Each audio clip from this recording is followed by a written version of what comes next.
আসসালামু আলাইকুম। সংবাদে আপনাদের সবাইকে স্বাগত জানাচ্ছি। আমি ফিরোজ তোহা। শুরুতেই সংবাদ শিরোনাম। বাংলাদেশের সর্বশেষ গুরুত্বপূর্ণ আপডেট সংবাদে আপনাকে স্বাগত। শুরুতেই সংবাদ শিরোনাম, পরে বিস্তারিত। প্রথমেই জানাবো, আওয়ামী লীগের কার্যক্রমের উপর নিষেধাজ্ঞা প্রত্যাহারের কোনো সম্ভাবনা নেই বললেন আইন উপদেষ্টা। অন্তর্বর্তীকালীন সরকারের আইন উপদেষ্টা অধ্যাপক আসিফ নজরুল বলেছেন, আওয়ামী লীগের কার্যক্রমের উপর দেয়া নিষেধাজ্ঞা দ্রুত প্রত্যাহার হওয়ার কোনো সম্ভাবনা নেই। আজ বরিশালে পূজামণ্ডপ পরিদর্শন শেষে সাংবাদিকদের প্রশ্নের জবাবে তিনি এসব কথা বলেছেন।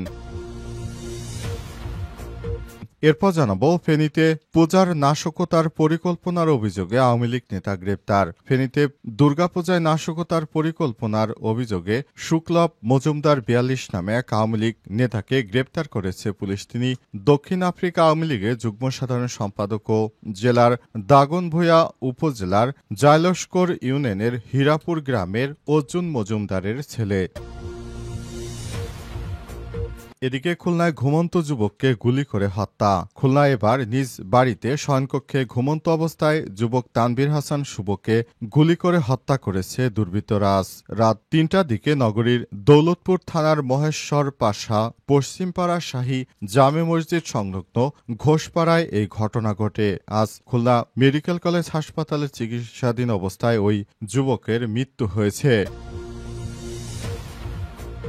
এবারে জানাবো, বিশ্বের যেখানেই থাকুন প্রবাসীরা এবার ভোট দেওয়ার সুযোগ পাবেন। নির্বাচন কমিশনার সিসি বলেছেন, এবার পোস্টাল ভোট বিডি মোবাইল অ্যাপসের মাধ্যমে আপনারা বিশ্বের যেখানেই থাকেন সেখান থেকে রেজিস্ট্রেশনের মাধ্যমে জাতীয় নির্বাচনে ভোট দিতে পারবেন। এবং সর্বশেষ জানাবো, ক্রিকেট হেরে গেছে, ইলেকশনে ফিক্সিং বন্ধ করুন বললেন তামিম ইকবাল।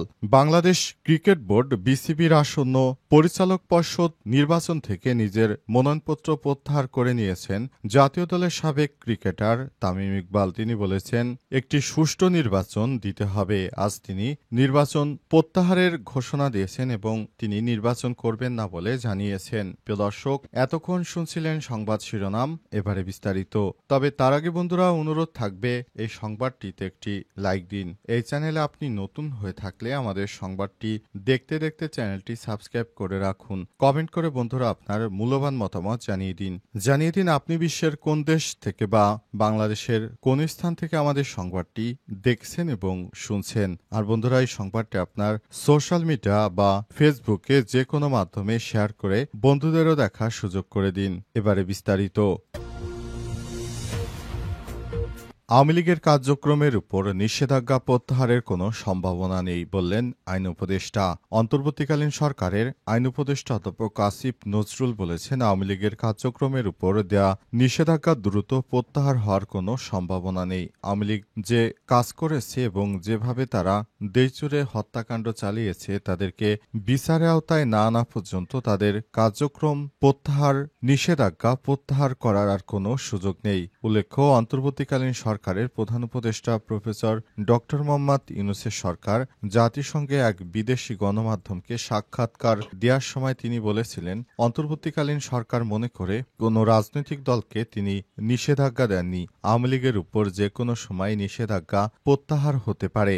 অন্তর্বর্তীকালীন সরকারের প্রধান উপদেষ্টা আরও মনে করেন, আওয়ামী লীগ নির্বাচনে অংশগ্রহণ করতে পারবে, তারা যে কোনো সময় আওয়ামী লীগের উপর থেকে নিষেধাজ্ঞা সরিয়ে দিতে পারে। সুতরাং আওয়ামী লীগের উপর কোনো ধরনের নিষেধাজ্ঞা এই মুহূর্তে বাংলাদেশে কার্যকর নেই। আগামীতে যে কোনো সময় তাদের উপর এই নিষেধাজ্ঞা প্রত্যাহার করা হবে। এরপরই শিক্ষার্থীরা নতুন করে সামাজিক যোগাযোগ মাধ্যমে বিবৃতি দিচ্ছেন। কেউ কেউ জানাচ্ছেন, অন্তর্বর্তীকালীন সরকারের প্রধান উপদেষ্টা আওয়ামী লীগ সম্পর্কে যে বিবৃতি দিয়েছেন সেটা প্রত্যাহার করতে হবে। তা না হলে অন্তর্বর্তীকালীন সরকারের যে কথা বলেছে তার সঙ্গে দেশের ছাত্র জনতা একমত হতে পারবে না। ফেনীতে পূজায় নাশকতার পরিকল্পনার অভিযোগে আওয়ামী লীগ নেতা গ্রেপ্তার। ফেনীর দুর্গাপূজায় নাশকতার পরিকল্পনার অভিযোগে শুক্লভ মজুমদার ৪২ নামে এক আওয়ামী লীগ নেতাকে গ্রেপ্তার করেছে পুলিশ। তিনি দক্ষিণ আফ্রিকা আওয়ামী লীগের যুগ্ম সাধারণ সম্পাদক ও জেলার দাগনভূঞা উপজেলার জয়লস্কর ইউনিয়নের হরিপুর গ্রামের অর্জুন মজুমদারের ছেলে।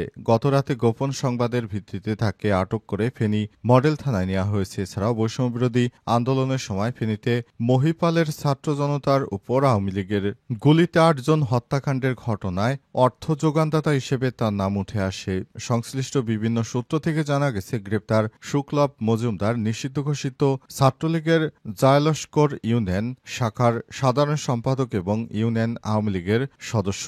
স্থানীয়দের দাবি, দুর্গাপূজাকে কেন্দ্র করে নাশকতার পরিকল্পনায় জড়িত ছিলেন তিনি। বিশেষ করে দুর্গাপূজায় বিভিন্ন জায়গায় হামলার ঘটনা ঘটাতে চান তিনি। এ কারণে তিনি দীর্ঘদিন পর দেশে ফিরে এসেছেন। তাই তার বিরুদ্ধে ব্যবস্থা গ্রহণ করতে শুরু করেছে প্রশাসন। ইতিমধ্যেই তাকে আটক করা হয়েছে। তাকে জিজ্ঞাসাবাদের জন্য জেল হেফাজতে নেওয়া হয়েছে এবং আদালতের মাধ্যমে তাকে রিমান্ডে নেওয়া হতে পারে, এমনটাই জানা গেছে। খুলনায় ঘুমন্ত যুবককে গুলি করে হত্যা। খুলনায় এবার নিজ বাড়িতে শয়নকক্ষে ঘুমন্ত অবস্থায় যুবক তানবীর হাসান শুভ ২৮কে গুলি করে হত্যা করেছে দুর্বৃত্তরা। নগরীর দৌলতপুর থানার মহেশ্বর পাশা পশ্চিমপাড়া শাহে জামে মসজিদ সংলগ্ন ঘোষপাড়ায় এই ঘটনা ঘটে। বুধবার সকালে খুলনা মেডিকেল কলেজ হাসপাতালে চিকিৎসাধীন অবস্থায় সকাল ৭টার দিকে তার মৃত্যু হয়। নিহতের বড় মামা সিরাজুল ইসলাম জানান, শুভ মঙ্গলবার রাতে নিজের বিছানায় ঘুমাতে যায়। একই রুমে অন্য বিছানায় তার মা এবং ছোট ভাই সাইম ঘুমাচ্ছিল। হঠাৎ গভীর রাতে শব্দ শুনে সবাই জেগে উঠে। তারা শুভকে গুলিবিদ্ধ অবস্থায় দেখতে পায়। একটি গুলি মাথায়, অন্যটি বাম হাতে বিদ্ধ হয়। এরপর গুলিটি তার মায়ের বালিশে লেগে বলে তিনি জানিয়েছেন। আহত অবস্থায় তাকে দ্রুত খুলনা মেডিকেল কলেজ হাসপাতালে নেওয়া হয়। বুধবার সকালে তার মৃত্যু হয়। দৌলতপুর থানার ভারপ্রাপ্ত কর্মকর্তা ওসি মোহাম্মদ রফিক ইসলাম বলেছেন, একতলা বিল্ডিং এর জানালার থাই গ্লাস খুলে গুলি করে শুভকে হত্যা করা হয়েছে।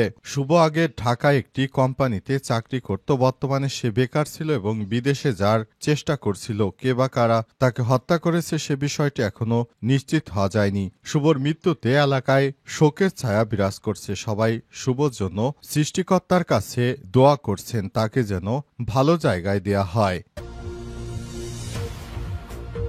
বিশ্বের যেখানেই থাকুন প্রবাসীরা এবার ভোট দেওয়ার সুযোগ পাবেন। বিশ্বের যে দেশে থাকুন, যেখানেই থাকুন, এবার প্রবাসীরা ভোট দিতে পারবে। প্রবাসীদের ভোট দেওয়ার জন্য অন্তর্বর্তীকালীন সরকারের প্রধান উপদেষ্টা প্রফেসর ড মোহাম্মদ ইউনূসের সরকার ব্যবস্থা গ্রহণ করছে বলে জানিয়েছে নির্বাচন কমিশন ইসি। জানা গেছে, পোস্টাল ব্যালট পেপারের মাধ্যমে বিশ্বের যে কোনো দেশ থেকে চাইলেই প্রবাসীরা ভোট দিতে পারবে। তার আগে আপনার জাতীয় পরিচয়পত্র দিয়ে একটি অ্যাপে রেজিস্ট্রেশন করতে হবে। গুগল প্লে স্টোর থেকে অ্যাপটি ডাউনলোড করে তারপর আপনি সেখানে আপনার জাতীয় পরিচয়পত্র দিয়ে রেজিস্ট্রেশন করবেন। এরপর রেজিস্ট্রেশন করার পর আপনি নির্দিষ্ট সময়ে আপনার ঠিকানায় পৌঁছে যাবে ব্যালট পেপার। সেখান থেকে আপনি ব্যালট পেপারটি গ্রহণ করে তারপর আপনার ভোটটি প্রয়োগ করে আবার পোস্ট অফিসের মাধ্যমে শুধু নির্দিষ্ট ঠিকানায় পাঠিয়ে দিতে হবে ব্যালট পেপারটি। এভাবে প্রবাসীরা ভোট দিতে পারবে বলে জানিয়েছে নির্বাচন কমিশনার সিসিএমএম নাসির উদ্দিন। তিনি আজ নির্বাচন কমিশন ভবনে বিষয়টি জানিয়েছেন। সিসি আরও বলেন, এটি দেশের গণতান্ত্রিক অভিযাত্রা একটি মাইল ফলক হিসেবে থাকবে। শিগগিরই পোস্টাল ভোট বিডি নামের একটি মোবাইল অ্যাপ চালু করব। অ্যাপটি আপনি গুগল প্লে স্টোর এ ঢুকে তারপর পাবেন। অ্যাপের নাম হবে পোস্টাল ভোট বিডি। এই নামের অ্যাপটি মোবাইলে ইনস্টল করে তারপর আপনি কার্যক্রম অনুযায়ী এটি করতে পারবেন।